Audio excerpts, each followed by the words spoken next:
the thing is, a lot of us are on autopilot from scripts that we've been given from childhood. Yes. That's the biggest thing I want you to realize with this value thing, right? It's like if you can accept that, okay, me not being valuable is not an actual fact. It's just perceptual. One of my favorite books of all time. I always talk about this book, and I'll mention it 7,000 more times because it's my favorite book of all time, and I've read a lot. An Iron Will, right? It said this shit: the world takes us at our own valuation. It believes in the man who believes in himself. Mm-hmm. It has little use for the timid man. Little use. The one who cannot rely on his own judgment. The man was the positive nature who believes he can do the things he attempts. Who wins the confidence of his fellow man. Now think about what that's saying. Can we run that back in slow mo, please? Because this is Mama's House of Penthouse, and I feel like a motherfucker overlooked that. Yeah. I think they overlooked it and overheard that one there. We gotta run that back. The world takes us at our own valuation. It believes in the man who believes in himself. It has little use for the timid man. Little use. The one who cannot rely on his own judgment. The man was the positive nature who believes he can do the things he attempts. It wins the confidence of his fellow man.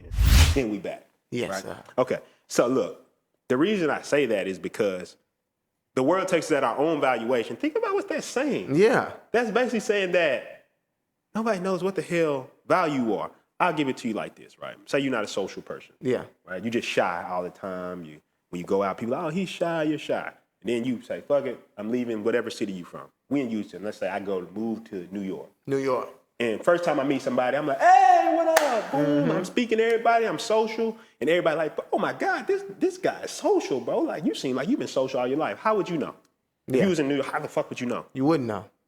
You just literally made a decision to go to New York to be social. And then people would be like, oh, hey, what's up? And the reason I know it can happen is because I remember me and my boy Will went to LA. This is before he really started blowing up as the world's most hated promoter, right? Yeah. And we used to be out there just talking to everybody, right? Socializing everybody. Before you know it, the first night we was there, we got invited to a party in the Hollywood Hills. Yeah. Like, this is where all the celebrity parties and stuff. Now, think about it.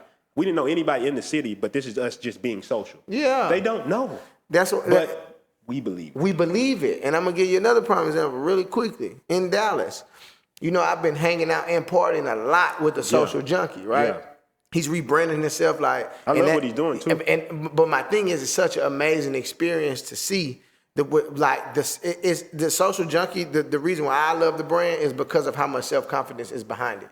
So we go to these different cities and it's just us two or maybe like another person that we know, but we're going in the function as the social butterflies. We know once we get in, we're speaking to everybody. We're not going to post up in the corner and sit down and just hope for people to come play with us or come, you know what I'm saying, joke around with us. No. There's none of that. Yeah. We're going to go pop the party out. We're going to light it up. And then that's the whole moral behind like the master ceremony thing too as well. You just made a decision. I just made a decision, yo. It's like, fuck this shit. I didn't come here to not socialize. I remember being a person at the social events talking to one other person about how I don't want to be here. How, like, man, everybody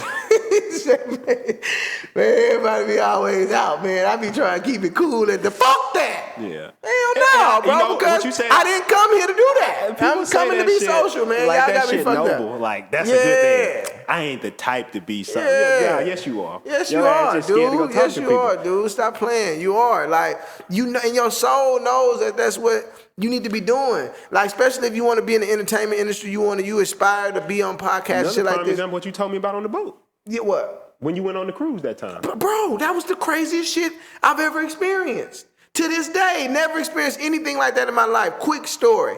Went on a cruise for my cousin McDaniel's wedding. You know, you get married, you go on a pre-cruise before. We on the cruise. I'm dressed fly. I got my hair like this. You know what I'm saying? I go to a comedy show.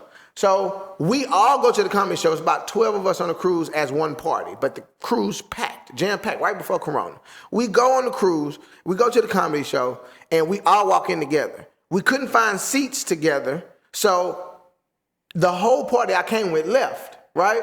So the whole party leaves, and I'm stuck in the comedy show by myself. So I was forced to make a decision. I know how to do this shit, because I do it all the time. So I'm like, fuck it, let's turn on this social butterfly mode. I'm finna go sit directly in the front. I go to the front, there's 4 ladies, grown-ass women behind me. I go to the front. I'm like, y'all drinking? Let's drink, right? I swipe my card. We drink. We drinking drinks. I don't even drink, right? But I, drink. I don't even know what it was. I think I had me some pineapple juice or whatever. I drank it. I think I even fucked around with them, told them I don't drink, took a little spinach. So it was like we was partying it up, right? So the comedian comes out, and because I think it's an energy thing. I'm already in the front, the music playing, we dancing. I got the ladies in the front up dancing now. It looked like us, it looked like we there together. I just met them, right? So we up dancing, and it's important, right? We up dancing, we up vibing, we up cool, like everybody fucking with us is up, right? And before you know it, the comedian comes out, and the energy just good. And so he fucking with the people in the front row. I got my hair up. I'm planning on being social. I did this before the podcast because I just know that this type of shit is what captures the attention of people. So I do shit like that it's a conversation piece. You know what I'm saying? So I knew the comedian was gonna come out and probably fuck with me because of my hair. He came out, fucked with me, gave me a whole nickname, like fucked with me the whole show, showed me love at the end, let me introduce myself, the whole nine. So I went from going into this function on this cruise, not knowing anybody, till by the time we left, everybody knew my name, not my full name. They knew Country Cowboy. They knew who the person was. Every single person that was at the comedy show that night knew who I was. And at the end of the cruise, I was just talking to everybody, yo. I got everybody's contact, and it was the most amazing thing ever. But D, that's probably because you social. Man, I made a decision, yo. Mama's house, 2 penthouse, yeah.